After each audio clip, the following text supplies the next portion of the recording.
मेरे साथ इस वक्त ईरान से जमीर जाफरी जुड़ रहे हैं, स्कॉलर हैं अल मुस्तफा यूनिवर्सिटी के, और हमारे साथ प्रमीत माकोडे जुड़ रहे हैं, अमेरिका से ट्रंप समर्थक हैं। बहुत बहुत स्वागत आपका दोनों का। मैं एक बार जमीर साहब पहले आपके पास आ रही हूं, क्योंकि डोनाल्ड ट्रंप कह रहे हैं कि देखिए ईरान से बातचीत हो रही, बहुत अच्छी बातचीत हो रही है और अब हम हमले नहीं करेंगे 5 दिन। तो किससे बातचीत हो रही है ईरान में?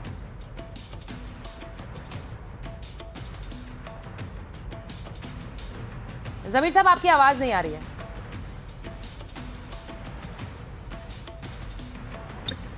जी आदाब अर्ज करता हूं आपको और तमाम व्यूअर्स को।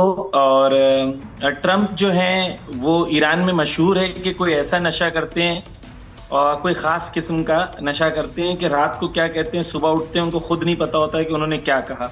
पिछले 3 दिनों में उन्होंने ऐसी सब बातें की। पहले कहा कि ट्रंप कह रहे थे होर्मुज हमारी लड़ाई नहीं है, जिसकी लड़ाई खुद जाके लड़ ले। फिर कल कहा कि होर्मुज पे लड़ाई करना जो है वो हम 48 घंटे में नहीं आए तो हम ये कर देंगे। आज कह रहे हैं कि मेरी बात हो गई है, लड़ाई खत्म हो गई है। ईरान की तरफ से ऑफिशियल स्टेटमेंट आया है कि ईरान की किसी से ट्रंप की और ईरान की और कोई बातचीत नहीं हुई है। Let me be very clear, Iran का ऑफिशियल स्टैंड ये है, this war should not stop, this war should and. Iran is fighting a war जहां पर ये जंग उस पोजीशन पे न पहुंच जाए कि अमेरिका और इजराइल में दोबारा हमला करने की जुर्अत खत्म ना हो जाए। जाफरी साहब वो तो इसी युद्ध को खत्म करने का रास्ता दिखा रहे हैं। वो तो ये कह रहे हैं कि मेरी बातचीत हो रही है, बहुत अच्छी बातचीत हो रही है और वहां पर सरकार भी बदल जाएगी, नई सरकार आ रही है। वो ये सब कह रहे हैं, आप ये कह रहे हैं कि कोई बातचीत नहीं हो रही है। तो ईरान क्या नहीं चाह रहा ये युद्ध खत्म हो? देखें सुचित्रा जी, ईरान ने 22 साल नेगोशिएट किया, 22 साल, और 22 साल में ईरान के सैंक्शन सिर्फ लगे, हत्ता उनके मेडिकल पर और उनकी दवाइयों पे भी सैंक्शंस लगे। ईरान के ऊपर जुल्म किया गया। 22 दिन ईरान ने जंग किया और 22 दिन के बाद अमेरिका कह रहा था कि हम सैंक्शंस हटा देंगे। दूसरी चीज ये है कि ईरान चाहता है जंग खत्म हो। ठीक है। पिछली बार 12 दिन की जंग हुई, ईरान ने जंग को रोक दिया जब कतर की तरफ से और अमेरिका की तरफ से रिक्वेस्ट आई। हुआ क्या, 6 महीने के बाद दोबारा हमला हो गया। तो ईरान इस बार ऐसा नहीं करना चाहता कि जंग रोक दे और 6 महीने के बाद दोबारा जंग हो। ईरान अमेरिका को उस पोजीशन तक पहुंचा देना चाहता है कि अमेरिका दोबारा ख्वाब में भी ना सोचे कि अमेरिका कभी ईरान पर हमला करे और इजराइल कभी हमला करे। जब तक ये position pre war situation change नहीं होती है। मैं आपको कुछ फैक्ट्स आपको बता दूं। जमीर साहब मैं आ रही हूँ आपके पास, वापस आ रही हूँ, लेकिन आपकी बातों पर एक रिएक्शन प्रमित जी का लूंगी। प्रमित जी, जाफरी साहब जो कह रहे हैं वो कह रहे हैं कि हम भरोसा ही नहीं कर सकते हैं डोनाल्ड ट्रंप पर। हमने कई बार भरोसा किया, वो भरोसे के लायक नहीं है। तो अब ऐसे में अगर ईरान में यही सोच है तो कैसे बढ़ेगी बात? नहीं, अमेरिका का स्टैंड भी सेम है कि we can not believe in Iran. और नॉट जस्ट ट्रंप, पिछले 7 प्रेसिडेंट को इंटेलिजेंस से हमेशा, अमेरिकन इंटेलिजेंस से हमेशा यही रिपोर्ट आती रही कि ईरानी regime, the fundamentalist extremist regime of jihadi regime of Iran is the biggest threat to America. तो हम भी उन पे विश्वास नहीं कर सकते। और इस बार तो उनको इस पे 3 हफ्तों में उन्होंने इतना आघात हुआ है, इतना उनको नुकसान हुआ है कि वो अभी कई दिनों तक तो सोच ही नहीं सकते। देखिए, वो कहते हैं कि अमेरिका, आप या चैनल पे चल रहा था कि अमेरिका झुक गया है। अमेरिका को झुकने की कोई आवश्यकता ही नहीं है। अमेरिका के मेन लैंड में लाइफ हमारी बड़ी सुचारू रूप से चल रही है। तेल के भाव थोड़े से जरूर पेट्रोल पंप पे और गैस स्टेशन पे बढ़े हैं, otherwise the life is very much normal. Iran पूर्ण तरह से रुका हुआ है। ईरान के military establishment, nuclear power establishment, ये सब पूर्ण रूप से तहस नहस कर दिए गए हैं। इसलिए ईरान ने बहुत बुरी मार खाई है। ईरान पूरे दुनिया को ब्लैकमेल कर रहा है वो स्टेट ऑफ हरमुज की वजह से। एंड दिस इज सवाल तो आपसे पूछा जाएगा कि फिर आप हमले जारी रखिए, फिर आप क्यों कह रहे हैं कि बातचीत, हम 5 दिन हमले रोक रहे हैं, हमारी बहुत अच्छी बात, किससे बातचीत हो रही है? ये सस्पेंस क्यों है? डेमोक्रेटिक गवर्नमेंट है यहाँ पर। America doesn't want to create a havoc in the entire world. आज 1000 से ज्यादा टैंकर वहां पर स्टेट ऑफ हरमुज में रुके हुए हैं। पूरी दुनिया में एक तरह से जबरदस्त प्रेशर है, तो ऑब्वियसली अमेरिका के ऊपर भी प्रेशर है। Lot of our allies also are putting pressure on us कि भाई शांत करिए, थोड़ी बातचीत करिए, टैंकर्स वगैरह को यहाँ से इसका मतलब तो यही हुआ कि ईरान आपको मजबूर कर पा रहा है। 1000 टैंकर वहां रुके हैं, आप ये कह रहे हैं कि उसके अंदर इतनी शक्ति है कि वो टैंकर निकलने नहीं देगा, तो आपको भी बैकफुट पे आना पड़ेगा। देखिए, कुछ बैकफुट, देखिए ये ईरान झुका नहीं रहा है। ये तो दुनिया की, हम दुनिया में हैवोक ना हो, अमेरिका को इससे कोई परेशानी नहीं है, पर हमारे एलाइज को परेशानी ना हो इसके लिए उन्होंने। और दूसरा मैडम, ये भी आज ये कह रहे हैं कि ईरान कोई बातचीत नहीं, बैक डोर से बातचीत जरूर चल रही है। जैसे हमारे प्रेसिडेंट ने कहा कि इजिप्ट और तुर्की, और not just Egypt and Turkey, बाकी देश भी बड़े प्रेशर डाल रहे हैं। China itself is putting pressure on Iran. ये लड़ाई केवल अमेरिका और ईरान की नहीं है। This fight is going on between China, Russia and its allies, and on one side America, Israel and its allies. So even China is facing lot of problem. तो China is also putting some Pramit ji, मैं एक बार जाफरी जी के पास जाऊं उससे पहले एक छोटा सा सवाल ले रही हूं। इजराइल तो हमले कर रहा है अभी भी। इजराइल ने तो थोड़ी देर पहले हमला किया और अनाउंस भी किया है कि हमले जारी रहेंगे।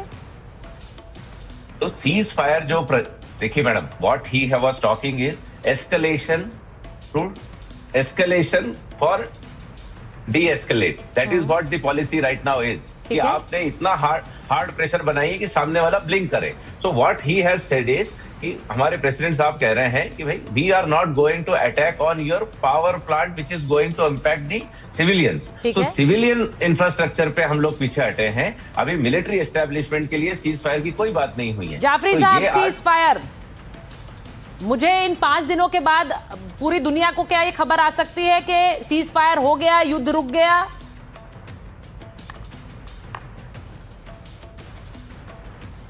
देखें, ये हमारे जो विशेषज्ञ हैं ये कह रहे हैं कि अमेरिका की हालत बहुत अच्छी है। मैं अपडेट कर दूं ताकि आपके व्यूअर्स के लिए क्लियर हो जाए कि अमेरिका की इस वक्त पोजीशन क्या है। आपने 2 हम शिप लाई थी, एक अब्राहम लिंकन और एक Gerald Ford. Abraham Lincoln Chinese satellite कह रही है इस वक्त 1700 किलोमीटर ईरान से दूर खड़ा है, जो लाए थे होर्मुज पर कब्जा करने के लिए। 24 दिन की जंग के बाद इनमें इतनी ताकत नहीं है कि उसके नजदीक आ सकें। इन्होंने दूसरी लाई थी जेरार्ड फोर्ड। जेरार्ड फोर्ड के यूएस सेंटकॉम में इन्वेस्टिगेशन चल रही है कि वहां के सोल्जर्स ने खुद अपनी लॉन्ड्री को जला दिया ताकि उन्हें जंग के लिए जाना ना पड़े। मैं एक सिंपल सा सवाल आपसे भी करता हूं और हमारे इन फ्रेंड से भी करता हूं, ठीक है, कि एक अमेरिका सुपर पावर था और उसका एक भूत था कि अमेरिका सुपर पावर है। जंग में 2 ताकत होती है, एक अटैक की और एक डिफेंस की। एक अटैक के अंदर इनके पास F-35 था जो रेडार में नहीं आता था और एंटी रेडार था, उसको ईरान ने गिरा दिया। तो ईरान ने बताया कि हम आपके F-35 को भी गिरा देंगे। नहीं, आप गलत इन्फॉर्मेशन को मुझे स्टॉप करना जरूरी है। अरे आपकी बात सही हो तो मैं कंप्लीट करने दूंगा। आप एक अच्छा, एक सेकंड प्रमित जी वो कंप्लीट करने दीजिए। वो कह रहे हैं कि हमने ताकत दिखाई है, वो कैसे बता रहे हैं, एक बार सुन लीजिए फिर जवाब दीजिए। बोलिए जाफरी साहब। आप जवाब दीजिएगा जब आपके पास सवाल हो। तो ये बेसिक एथिक्स एंड मोरालिटी होती है कि when you speak don't interrupt. That is basic ethics. ठीक है, आप बात करिए, बात अच्छी। इसके अंदर मैं ये बताना चाह रहा हूं कि F-35 जो है वो ईरान ने गिरा दिया। ये खुद सेंटकॉम में भी आया, CNN में भी आया, उन्होंने मारा। और वो ये तो एक चीज है। दूसरी चीज ये है कि ईरान के अंदर अमेरिका के अंदर मारने की शक्ति है कि वो हवा पे आके ईरान के पिन पॉइंट मार रहे हैं। लेकिन ईरान जब डिक्लेयर करता है कि मैं 9 बजे डिक्लेयर करता है कि I am going to hit these many installation, ठीक है, क्या अमेरिका के पास डिटरेंस है to stop the missile? If it is a super power, can they stop missiles? परसों ईरान ने सिर्फ 2 मिसाइल्स मारा था, एक अराद पे और एक दिमोना पे, दोनों जाके लगे। हाँ। आप पूरे मिडिल ईस्ट में बैठे थे कि हमारे पास ताकत है कि हम अरब देशों को बचाएंगे। आप कहां पर ईरान की मिसाइल्स को रोक पा रहे हैं? आपके अंदर डिटरेंस। अब ये बात उल्टी हो गई है। जाफरी साहब कह रहे हैं, जाफरी साहब ये कह रहे हैं कि उनकी मिसाइल्स को रोकने की ताकत अब अमेरिका के पास नहीं है। ये तो बात ही उलट हो गई। जो अमेरिका सबसे बड़ी सुपर पावर, जाफरी साहब कह रहे हैं हमारी मिसाइल्स आप रोक नहीं पा रहे हैं। तो यानी अब ये बातचीत होगी कि नहीं होगी, ये ईरान तय करेगा। जाफरी साहब, मैं सही बोल रही हूं? अब आप तय करेंगे, ईरान तय करेगा? वो कह रहे हैं ईरान तय करेगा। के लिए क्लियर है कि there is no negotiation till the time the war end. War end and the end of war is very clear कि there is no threat to Iran again। ये क्लैरिटी है कि ईरान उस पोजीशन पे नहीं जाना चाहता कि हर 6 महीने के बाद ईरान पे दोबारा हमले की बात हो। क्लियर है कि अमेरिकन थ्रेट पूरे मिडिल ईस्ट से खत्म हो जाए। मेरा सवाल सिर्फ सिंपल है कि अगर अमेरिका सुपर पावर है, ईरान बोल के पिन पॉइंट एक्यूरेसी के साथ इंस्टॉलेशंस पे हमला करता है, 9 बजे कहता है मैं हमला करूंगा, 1 बजे करता है। नहीं, देखिए, मैं बस एक ही सवाल पूछना चाह रही हूँ। 5 दिन में, जाफरी साहब, मैं बस एक और मैं इस पे कोई एक्सप्लेनेशन नहीं मैं चाह रही हूँ, आप बस एक आउटलुक बताएं। जाफरी साहब, 5 दिन में समझौता हो सकता है, हाँ या ना? नो। नो। प्रमित जी? नहीं, अब जाफरी साहब ने काफी बात कर ली और इस तरह से जिस तरह से उन्होंने वो नो कह रहे हैं, नो समझौता।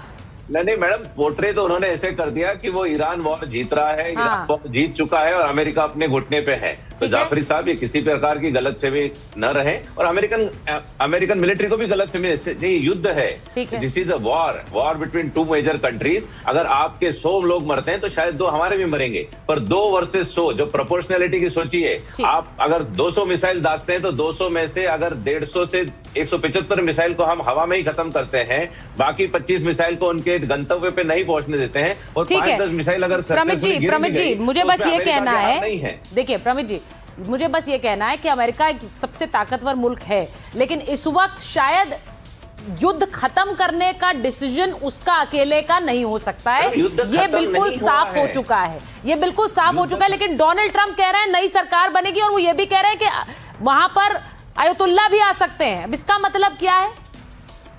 आखिरी सवाल है मेरा, उसके बाद मैं आगे बढ़ूं। 4 हफ्ते में सरकार भी नहीं बनेगी और जो भी सरकार बनेगी ये भी निश्चित रख लीजिए, जो भी सरकार बनेगी, it is too early to say कि कौन आएगा अभी वहां पर जो भी सरकार बनेगी वो अमेरिका के फेवरेबल बात करेगा। अदरवाइज उसका हश्र भी वही, उसका हश्र हो ही नहीं सकता क्योंकि वो अमेरिका के फेवरेबल ही सरकार बनेगी। ठीक है, तो एक ब्लॉकेड है। मैं बस यही कह सकती हूँ कि अभी ये बड़ा क्लियरली नहीं कहा जा सकता कि अमेरिका इस जंग को पूरी तरह रोकेगा। डोनाल्ड ट्रंप क्या सोच रहे हैं, उन्होंने ये बिल्कुल क्लियर कर दिया है कि इस बातचीत के जरिए वो कोई हल निकाल सकते हैं और नई सरकार भी वो खुद बना सकते हैं। बहुत बहुत धन्यवाद आप दोनों का।